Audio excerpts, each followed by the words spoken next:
This hipster food bowl has all the fun and flavour of a traditional fajita, minus the sins and the mess you can get into when wrestling with a wrap. It's a whole new bowl game. Arrange 2 red peppers, 2 red onions, 260 grams of baby corn, and 600 grams of skinless chicken on a baking tray. Sprinkle over 2 teaspoons each of smoked paprika, ground cumin, and oregano.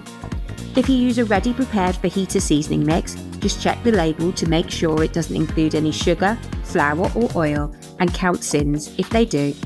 Spray with low-calorie cooking spray, roast at fan 180, 200 degrees C or gas mark 6 for 20 to 25 minutes until everything is cooked through.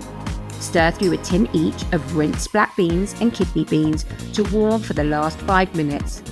Pile everything on top of shredded lettuce and serve with chilli, lime and coriander salsa.